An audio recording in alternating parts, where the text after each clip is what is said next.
the first rays of sun, the city of Jaisalmer awakens into gold. Founded in 1156 AD by Rajput king Rao Jaisal, whose name it commemorates today, it developed as one of the most interesting towns dominated by trading. Because of its wealth, the architecture is rich and elaborate, a quality which extended even to the villages of the area. The forms emerged from the limitations and potentials of stone technology, creating a golden continuity of color throughout the region.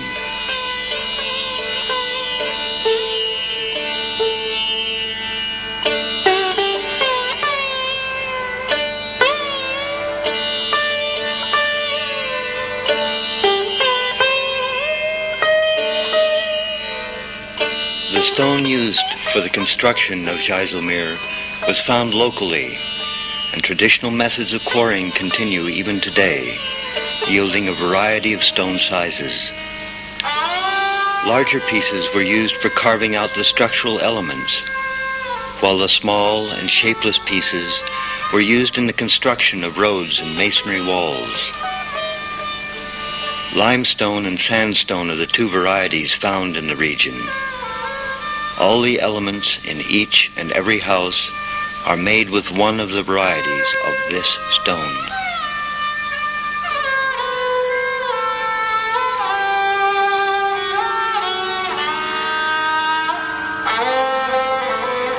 Although the exquisite carving is mostly of the past, some of it still continues. A few stone carvers remaining in the area engage in repair and restoration work.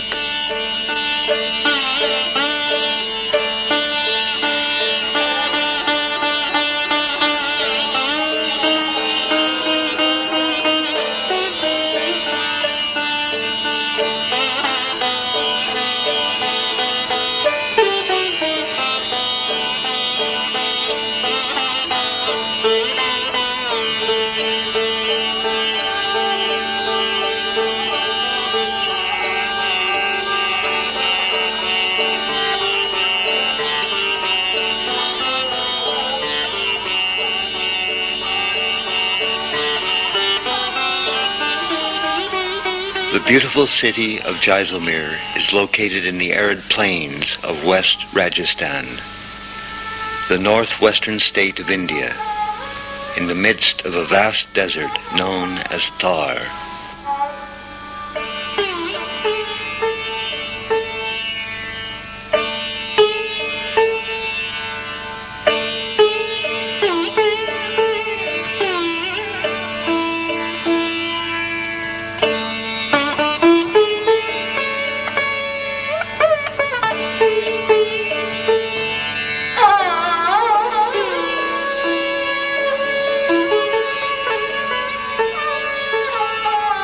The city stands firmly silhouetted against the deep sky of the desert. Seen from a distance, the city is a dense mass of stone with little sense of scale. But inside, a powerful order and harmony prevails. One wonders if it was the result of regulation, or did it evolve from the spirit of people striving for an environment which was beautiful as well as respectful of the forces of nature. The city has a double line of fortification. The outer one is an irregular shaped polygon, while the inner one is a triangle resulting from the shape of the hill. A city within a city. More protected by a stronger wall, the upper city is set on a hill 100 meters higher than the surrounding landscape. The lower city, built on the northeastern slope of the hill, is protected from sandstorms by the hill and the upper city.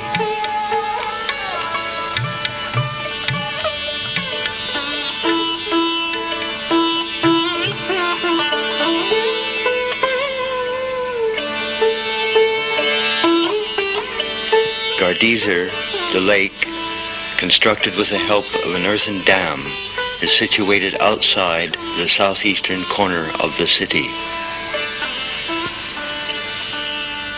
The buildings constructed around the lake serve specific uses, such as rest houses, pavilions, and temples.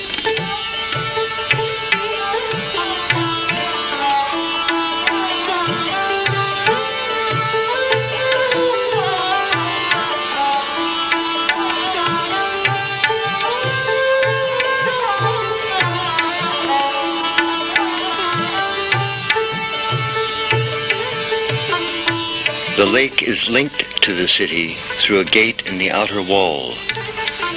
One moves through the main bazaar of the city before arriving in the market square, the Gopa Chowk.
The palace and the royal square form the core of the upper city and are reached by a path which winds its way up the hill through a series of check gates which restricted enemy penetration.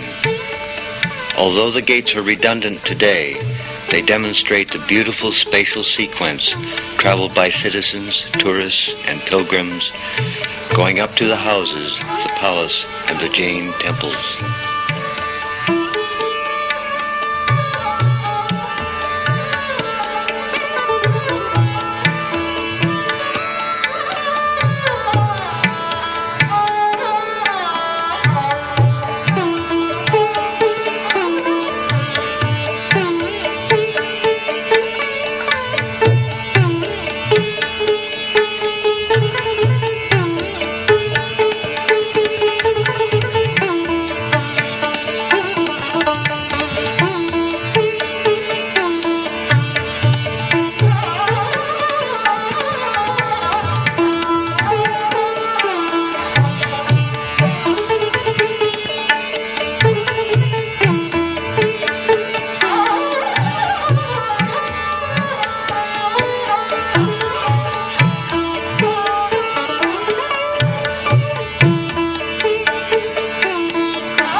The palace is built around the royal square, a space used for many occasions. Royal celebrations, festivals, and meetings took place here. Though royal functions no longer occur, many activities continue to find place here. The palace square continues as the essential space in Jaisalmer, bringing the city together.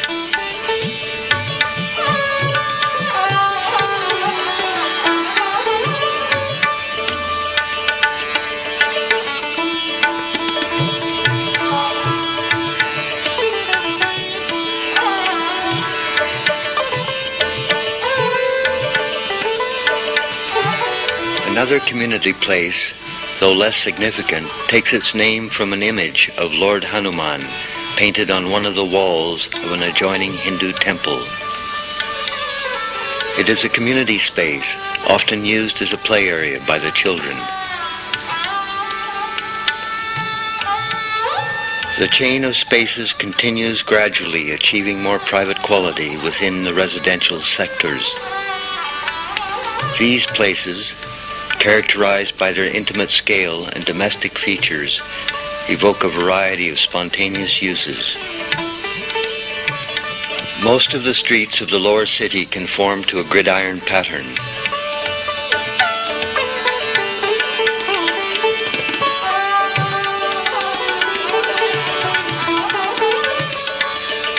However, slight modulation of the land makes them interesting. In the upper city, the streets radiate from the Royal Square. Irrespective of the pattern, they have a very similar character throughout the city.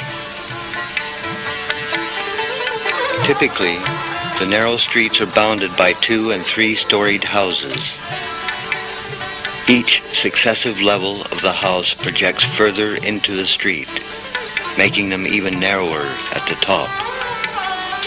This arrangement keeps the streets shaded and cool during the hot summer days. The deep and narrow houses are organized in rows with common walls between them. This provides a continuous facade along the street.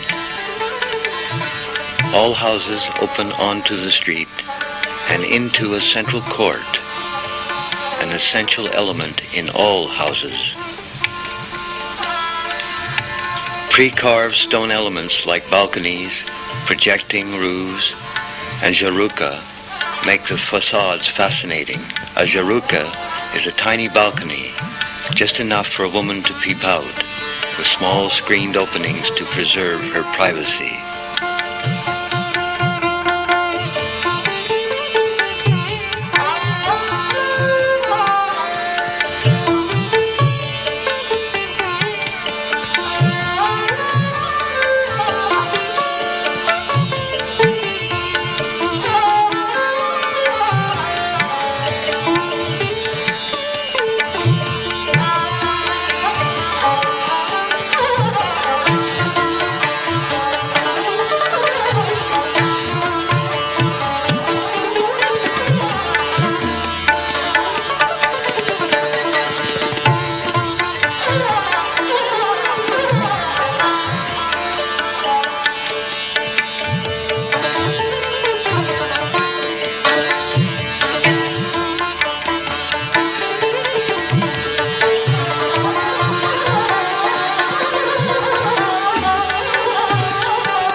Irrespective of the size of a house, the facades are beautifully carved.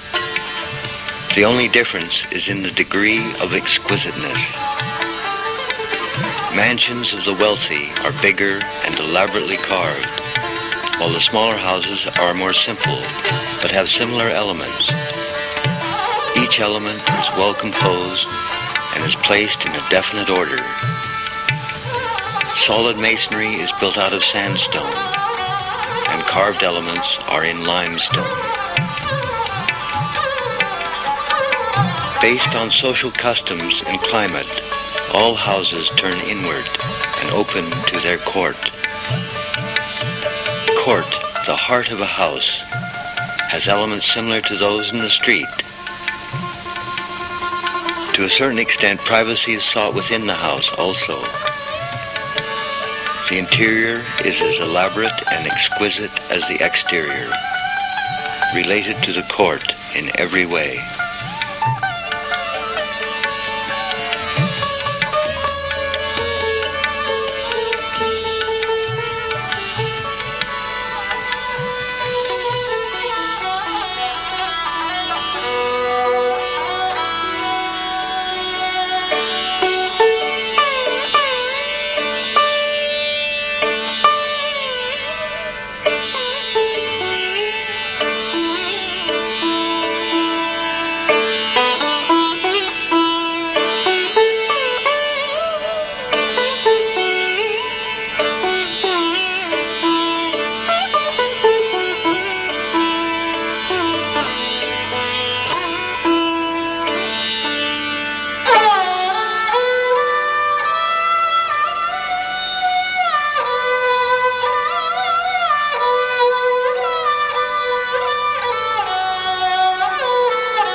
The terrace is not just a roof, but a place made as carefully as the rooms.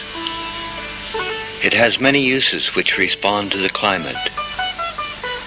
It is used for sleeping in summer nights and winter days, as well as a variety of household activities.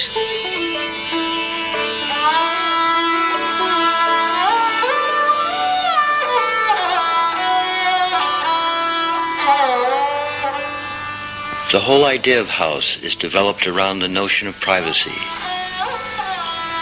This has generated elements and expressions, some responding to climatic demands. The ground floor has no openings to the street except the entrance. The facade becomes more open with each change in level.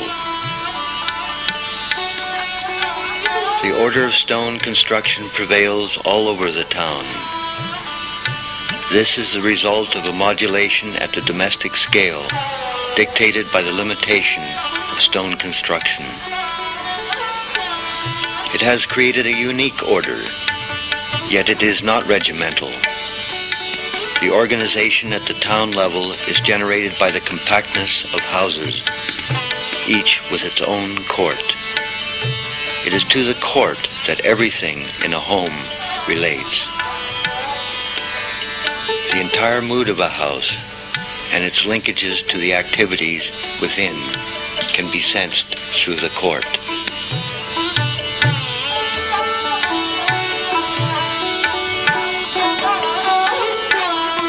The threshold, a transition between outside and inside, is another important element of the house. It is the area which accommodates the spillover activities within a house. But once inside, everything goes back to the court. The principles of compact organization and minimum exposure to the intense sun are still valid in a hot, dry climate. Openness is achieved through the court, which works beautifully.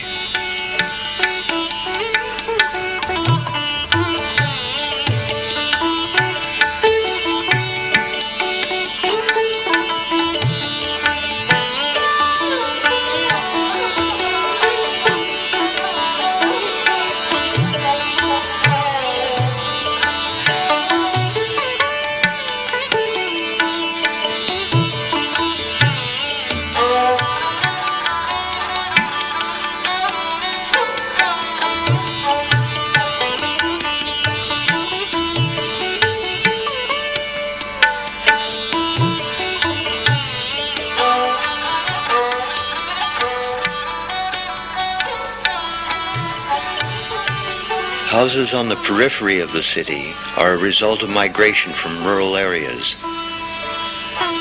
The migrants brought with them rural images which they adapted to the urban system. Here also, the court is an essential element. Urban or rural, the houses of Jaisalmer show tremendous adaptation to circumstance, with a strong order of organization and construction, all coming together in a beautiful whole.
This medieval city is an important example for all builders who wish to learn. The architectural principles have emerged as social, economic, and climatic considerations. Here the responses are manifested into form through a technology which is comparable to prefabrication. Many building components were pre-carved and assembled later. This has led to a continuity and richness at a city scale unmatched anywhere else and valid even today.